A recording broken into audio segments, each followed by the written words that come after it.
First Contact and Deception. The glittering lights of New Haven Colony stretched across the valley floor beneath Commander Elena Reyes as she stood on the observation deck. Proxima Centauri's red glow bathed the settlement in a perpetual sunset, lending an ethereal quality to humanity's first extrasolar colony. 5 years of hard work had transformed this once barren rock into a thriving outpost housing 15,000 souls. Scientists, engineers, families building a future among the stars. "Commander, you're needed in the control center," her wrist comm chirped.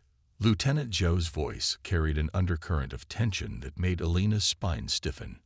"On my way," she replied, already moving toward the transit tube. The control center buzzed with controlled anxiety when Elena arrived. Holographic displays filled the air, most focused on a formation of vessels that had just emerged from the outer system. "Report," Elena ordered, taking her position at the command station. Chief Science Officer Marcus Chen stepped forward. 17 vessels of unknown origin and design appeared at the edge of our long-range sensors 90 minutes ago. They're maintaining a direct course toward Proxima. Toward us. They've ignored all hails. Elena studied the tactical display. The alien ships moved with precision, their formation suggesting military organization. "Have they made any aggressive moves?" "Negative, Commander," replied Lieutenant Zhou from the tactical station. "But they've scanned us thoroughly. They know exactly where we are and what we have, or at least what they can detect." Elena nodded. New Haven's defenses were substantial for a colony, but they weren't designed to repel a coordinated attack from a technologically advanced species. Most of humanity's military might remain in the Sol system, weeks away at best FTL speeds. "What about the Aegis?" she asked quietly. Marcus glanced around before answering. "The array is fully operational but untested in actual combat. Dr. Kohler's team has been running simulations nonstop since we detected the vessels. The Aegis system represented the pinnacle of human innovation, a revolutionary defense technology that manipulated gravitational waves themselves. Theoretical until Dr. Sophia Kohler's breakthrough 3 years ago, it had been installed around New Haven as a prototype, its existence known only to a handful of individuals on Earth and in the colony. "They're sending a transmission," announced Communications Officer Patel, putting it on screen. The main display flickered, revealing a humanoid figure with iridescent blue-green skin stretched taut over an elongated skull. 4 silver eyes arranged in a diamond pattern regarded them coldly. "Attention, human colony," the alien spoke in surprisingly clear English. "I am Supreme Commander Kresvin of the Warship Collective. Your settlement occupies a planet designated for collective expansion. You will surrender your colony and evacuate within 1 planetary rotation. Those who remain will become property of the collective. Resistance is inadvisable." Elena stepped forward. "This is Commander Elena Reyes of the Earth Alliance. We established this colony legally under interstellar law. We claim no knowledge of your collective or any prior claim to this planet. Perhaps we can discuss this situation diplomatically." The alien's upper eyes narrowed. "There is nothing to discuss. Our claim supersedes yours by right of superior force. We have encountered your kind before, observing your vessels from afar. Your technology is primitive. Your weapons ineffective. Your shields rudimentary." Elena felt a chill. They'd been watching humanity, studying them. "Allow us time to contact Earth. Surely we can reach an accommodation that." 1 rotation, Kresvin interrupted. "Then we begin cleansing operations. Your choice is simple: evacuation or subjugation." The transmission ended abruptly. The control center remained silent for several seconds. "Opinions?" Elena finally asked. "We have 800 civilian transport capacity at maximum," Lieutenant Zhou said. "Even if we could evacuate, where would we go? Back to Earth. We'd run out of supplies long before reaching Sol." Marcus nodded grimly. "And I don't believe they'd let us leave anyway. That wasn't an evacuation offer. It was a statement of ownership." "What about the Aegis?" Elena asked. Dr. Sophia Kohler stepped forward. The German physicist had dedicated her life to the gravitational wave technology that powered the Aegis system. It's designed as a defensive shield, not an offensive weapon. But there might be a way. She brought up schematics on the display. The prototype ship is ready. We could modify the gravitational wave generators, create a focused offensive capability. Elena studied the design. The ship, nicknamed Dauntless, looked nothing like their normal vessels. Deliberately designed to appear primitive, it housed the most advanced technology humanity had ever developed, disguised beneath an unimpressive exterior. The Warship already think we're technologically inferior, Marcus observed. They'll see this vessel as confirmation. Elena's eyes narrowed, which gives us the element of surprise. She turned to Dr. Kohler. How quickly can the modifications be made? 8 hours, Sophia replied. Maybe 6 if I pull in everyone with clearance. Do it, Elena ordered. Lieutenant Zhao, begin quiet preparations. Make it look like we're preparing for evacuation. I want the Warship to think we've given up. She turned back to the display showing the approaching fleet. We're going to give our visitors a demonstration of human ingenuity they won't forget. 6 hours later, Elena stood in the colony's main hangar bay as final preparations were made to the Dauntless. From the outside, it looked almost comically outdated. A boxy, utilitarian design with visible weld points and external thruster arrays that any advanced civilization would have integrated seamlessly. Dr. Kohler approached, her expression a mix of pride and concern. The gravitational wave generators have been modified as requested. We've incorporated the focused array into what appears to be an outdated weapons system. When activated, it will create a localized gravity distortion that should disrupt their ship's structural integrity. Should? Elena asked. Sophia shrugged. We've never weaponized this technology before. The simulations show a 78% probability of success. But this isn't a simulation, Elena finished. She looked at the volunteer crew preparing to board. 15 of New Haven's best, all willing to risk everything to protect the colony. Captain Nathan Ortiz, selected to command the mission, approached them. We're ready, Commander. The ship is prepped and the crew is in position. Elena nodded. Remember, let them think they have the upper hand. Make it look like you're desperate, outmatched. Only reveal our true capabilities when you have no other choice. Understood, Nathan replied, his face solemn. And if we fail? Elena looked past him to the colony beyond the hangar. 15,000 lives depending on their success. Then at least Earth will know what they're facing when the Warship reach Stoll. She extended her hand. Good hunting, Captain. As the Dauntless prepared for launch, Elena returned to the control center. The Warship fleet had established orbit around Proxima, their formation suggesting they were preparing for a ground assault rather than orbital bombardment. They wanted the colony intact. Open a channel to the Warship command ship, Elena ordered. Supreme Commander Kresbin appeared on screen almost immediately.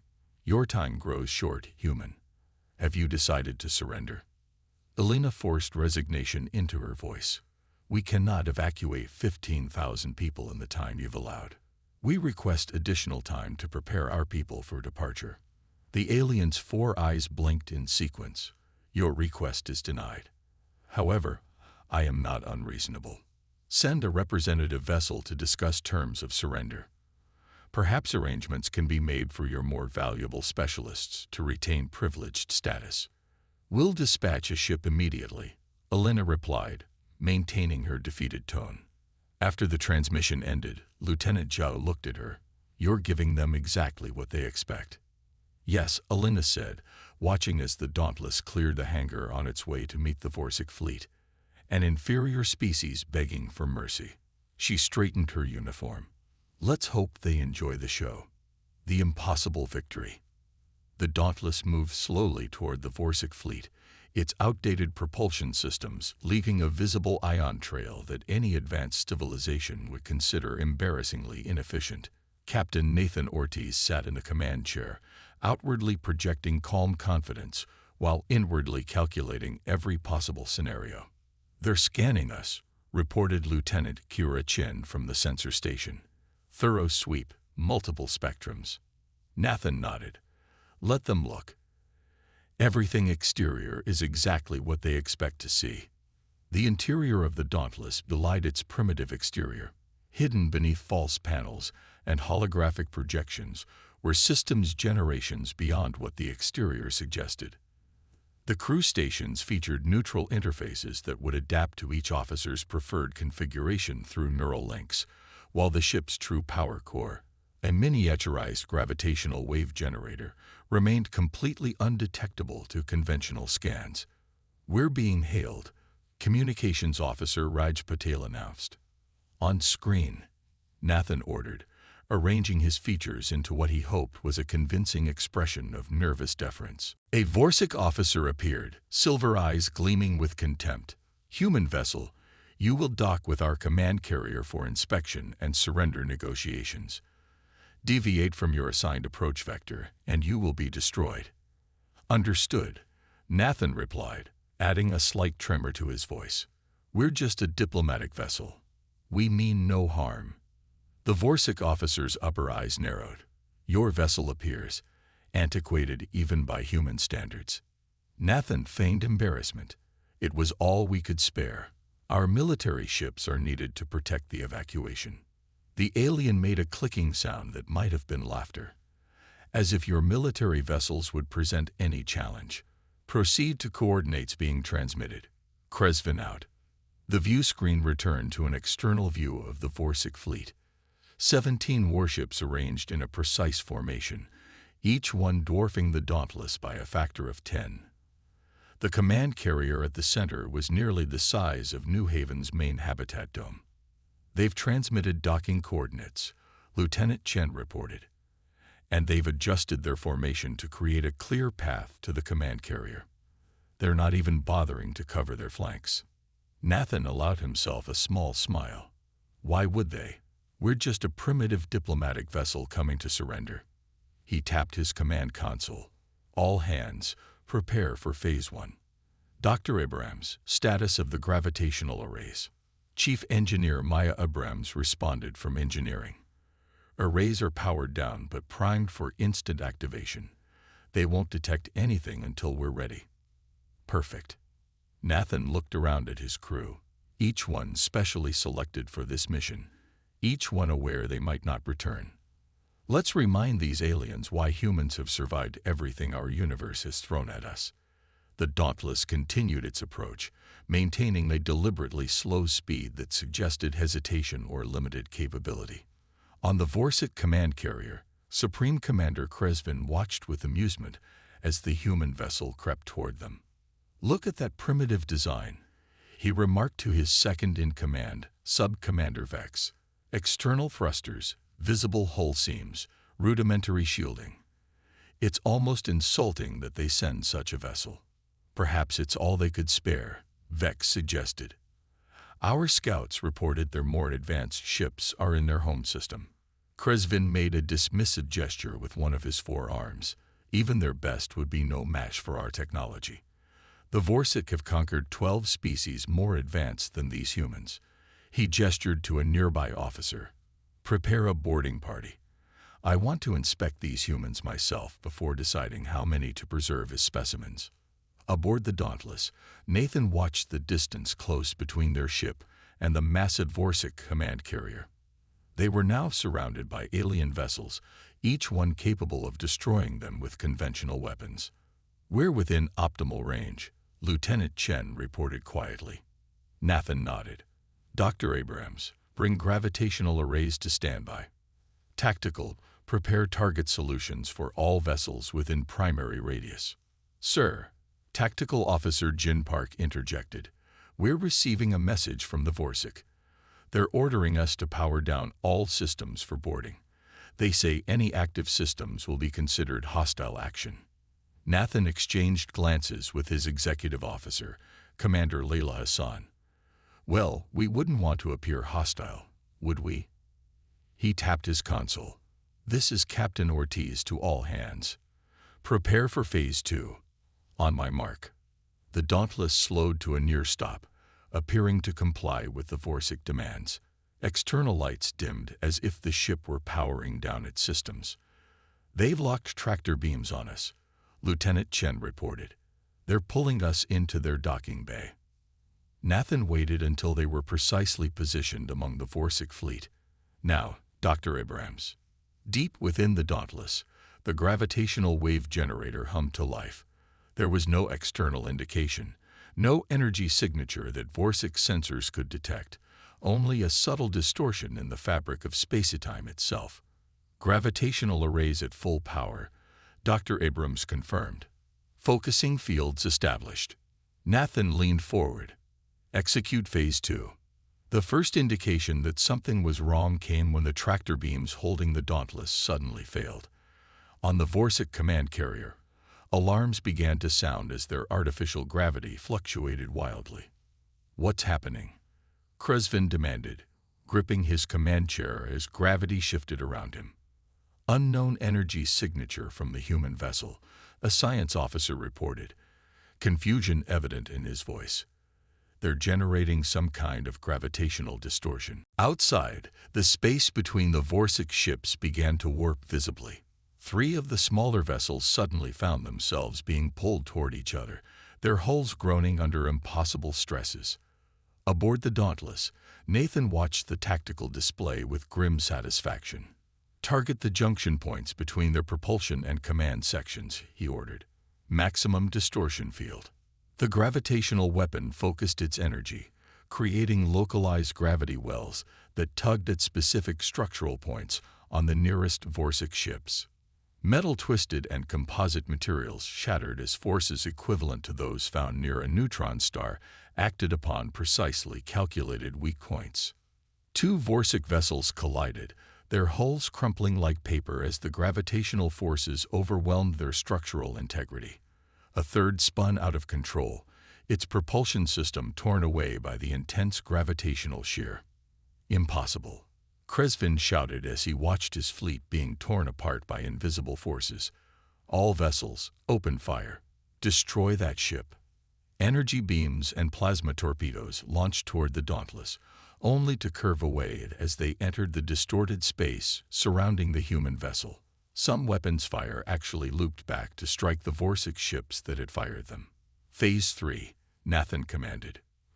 "Propulsion, get us moving. Tactical, shift distortion fields to defensive configuration." The Dauntless's true engines engaged, and the ship shot forward with acceleration that should have been impossible for a vessel of its apparent design. It weaved between the disorganized Warship ships, each movement precisely calculated to maximize the chaos. 7 enemy vessels disabled, reported Tactical Officer Park. 3 more showing critical system failures. Nathan nodded. "Focus distortion fields on the command carrier. Let's introduce ourselves properly to Supreme Commander Cresvin." The Dauntless accelerated toward the Warship command carrier, which was now attempting to retreat. The massive alien vessel fired all weapons in desperation, but nothing penetrated the gravitational distortion field surrounding the human ship. "Open a channel," Nathan ordered. Supreme Commander Cresvin's face appeared on screen, his silver eyes wide with shock and rage. "What trickery is this?"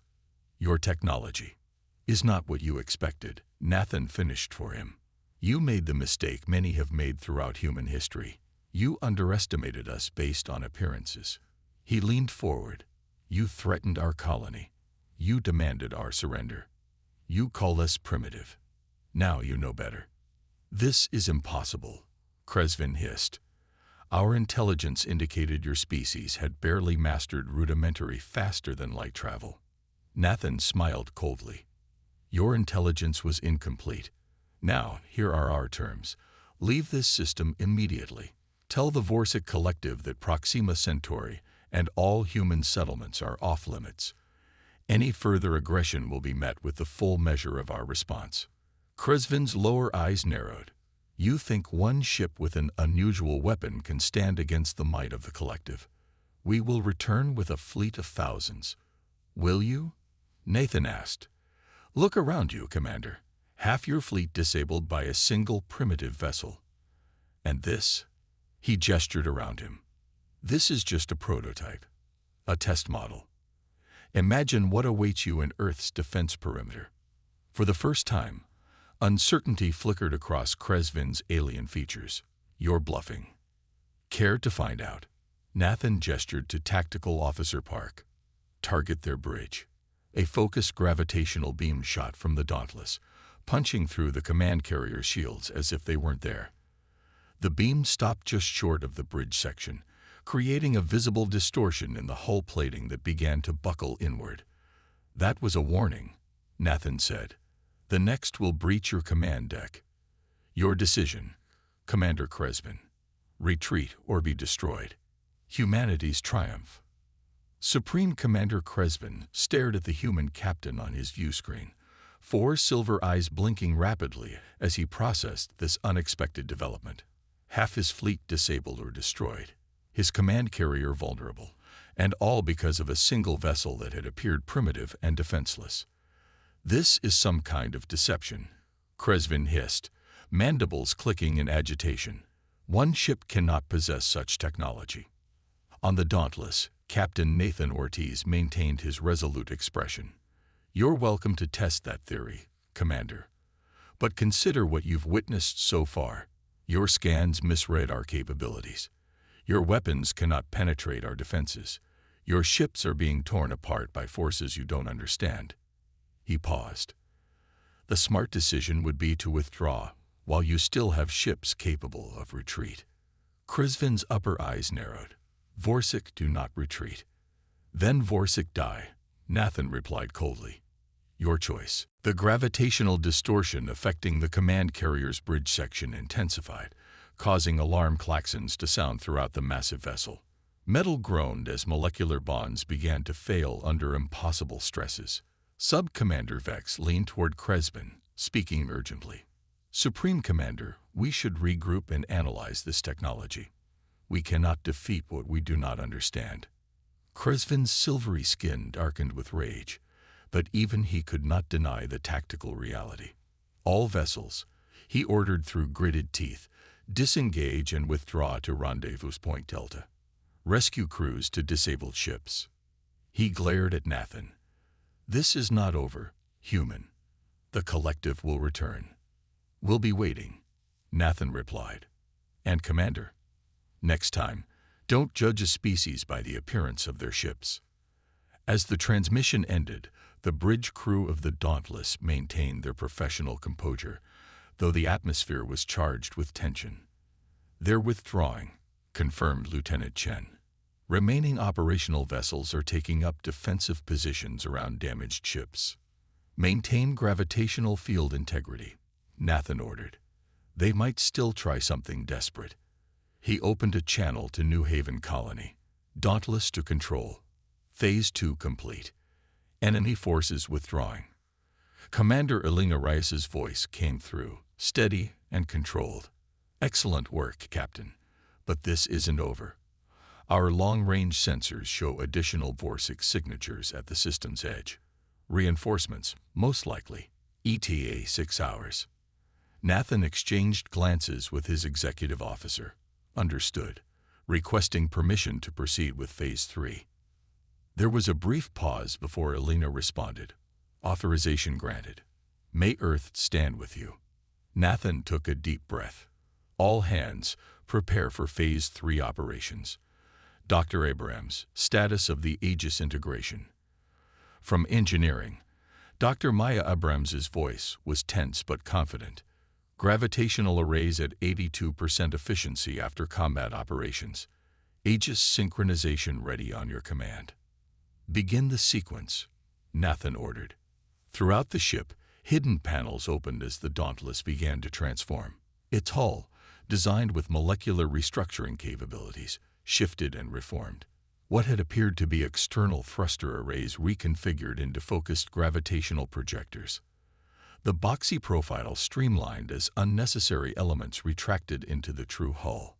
In the space of minutes, the Dauntless had transformed from an apparently primitive vessel into something that clearly represented the pinnacle of human engineering, sleek, integrated, and unmistakably advanced.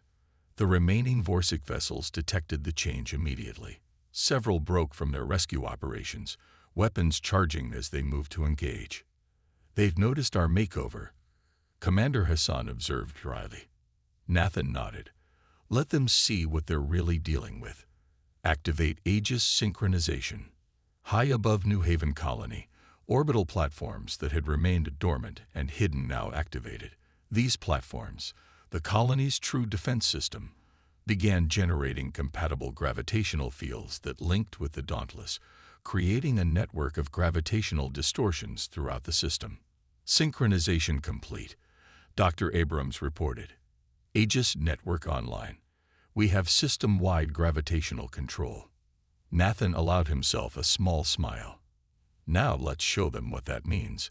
Tactical, implement containment protocol.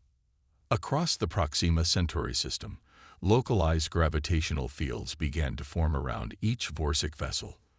Unlike the destructive fields used earlier, these were precise, controllable bubbles that effectively isolated each ship. Gravitational containment fields established. Tactical Officer Park reported. All remaining Vorsic vessels are immobilized. "Open a channel to Kresvin," Nathan ordered. The Vorsic commander appeared, his rage now mixed with something new. Fear. "What is this?" Kresvin demanded. "Release our vessels immediately." "I'm afraid I can't do that," Nathan replied. "Not until we've reached an understanding."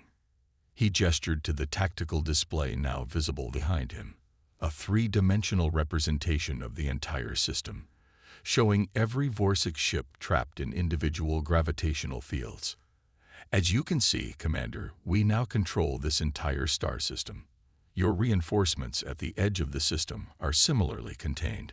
Kresvin's four eyes widened. "Impossible. No species has mastered gravitational manipulation on this scale." "Until now," Nathan corrected him. "Humanity has always excelled at doing the impossible when our survival depends on it. Which brings me to our terms." Nathan leaned forward, his expression hardening.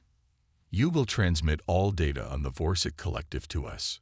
Star charts, fleet deployments, technological specifications. You will acknowledge formal recognition of human territorial sovereignty in this system and all other human-occupied systems. And you will carry a message back to your leaders. Earth and all human colonies are permanently off-limits to the Vorsic Collective." "You expect me to surrender everything?" Kresvin hissed. "I would rather die." "That can be arranged," Nathan replied coldly. "But it wouldn't just be you, would it? It would be every Vorsic under your command." He paused. "Our gravitational fields can be tuned precisely. Right now, they're only restricting your movement. But with a small adjustment, they could compress your vessels until they implode, or create internal gravitational shears that would tear your ships apart molecule by molecule. It would be unpleasant." Fear finally overcame rage in Kresvin's expression. "You would execute prisoners. I thought humans claimed to be civilized." "We are civilized," Nathan agreed. "Which is why we're offering terms instead of simply destroying you. But make no mistake, Commander, we will protect our people by any means necessary." The tension stretched for several long seconds before Kresvin finally spoke. "I will transmit the requested data and deliver your message. But know this, human. You have made an enemy today that spans hundreds of worlds across dozens of star systems. The Collective will not forget this humiliation." Nathan nodded. "Good. I want them to remember what happened here. I want them to understand exactly what awaits any force that threatens humanity again."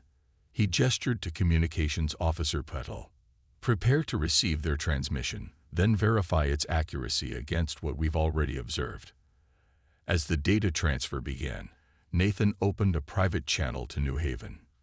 "Commander Reyes, we've secured their cooperation. The Vorsic will withdraw and acknowledge our territorial rights." Elena's voice came through, tinged with both relief and concern. "Excellent work, Captain. But we both know this isn't the end. The Collective sounds extensive, and they won't take this defeat lightly." "No," Nathan agreed. "They won't. But they'll approach us with caution now, maybe even respect. And by the time they decide to try again, we'll be ready. Return to base when you've concluded negotiations, Elena ordered. Earth needs to know everything that happened here. After the transmission ended, Commander Hassan moved closer to Nathan. Sir, do you think they'll honor the agreement? Nathan watched as the data from the Warship continued to flow into their systems. In the short term, yes, they've seen something today they can't explain, and that frightens them. Fear will keep them cautious while they try to understand our technology. And in the long term, Nathan's expression turned grim. In the long term, we've just announced humanity's presence to a hostile galactic power in the most dramatic way possible. Earth needs to prepare for what comes next. 3 days later, the Warship fleet departed the Proxima Centauri system under close observation from New Haven's now visible defense platforms.